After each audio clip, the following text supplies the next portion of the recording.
दोस्तों जानते हैं 2024 के अंदर जो फाइनेंशियल और इकोनॉमी के अंदर पूरे वर्ल्ड के अंदर क्या क्या हुआ और इस क्रिप्टो करेंसी से इसका क्या लेना देना है।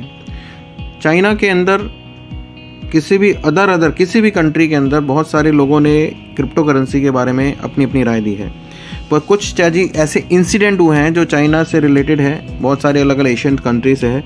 चाइना ने 2024 के अंदर अपने इस इकोनॉमी को उभारने के लिए उसने अच्छे खासे इन्वेस्टमेंट किए और वो सारा इन्वेस्टमेंट जो था वो क्रिप्टो करेंसी के ऊपर था।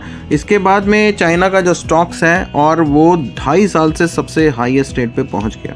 16 महीने के अंदर युआन जो है अमेरिका डॉलर के मुकाबले 16 महीने में सबसे हाईएस्ट रेट पे पहुंचा।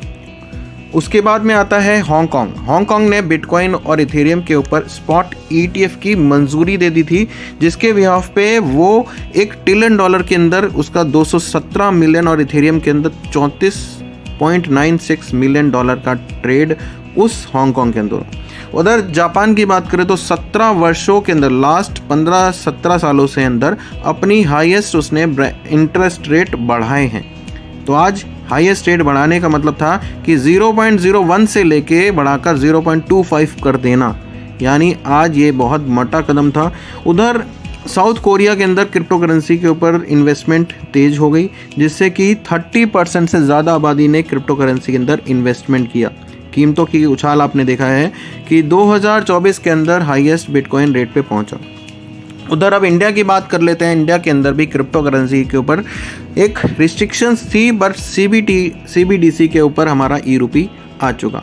उसके बाद में आपने क्रिप्टो करेंसी के ऊपर जो बैन था उसको हटा दिया गया और रखने और ना रखने के पीछे अपना डिसीजन उन्होंने गवर्नमेंट ने अपने पास में रखा और CBDC से आज क्रिप्टो करेंसी के ऊपर भी लोग अपना ई-रूपी से ट्रांजेक्शन कर रहे हैं, जो UPI से ज़्यादातर अब ई-रूपी में ट्रांजेक्शन्स होती हैं। सिंगापुर के अंदर टोकन यानी डिजिटल टोकन का भी सेवा जो है लाइसेंसिंग मिलनी शुरू हो गई, जहां पर आपका मेजरली रूस ने भी डिजिटल करेंसी के ऊपर भी अपने कानून बनाने शुरू कर दिए। थाईलैंड के ऊपर भी क्रिप्टो रेगुलेटरी का सैंडबॉक्स ने अपने ऊपर लॉन्च किया और फिलीपींस के अंदर भी क्रिप्टो एसेट्स के ऊपर अपनी इन्वेस्टमेंट बढ़ती रहेगी।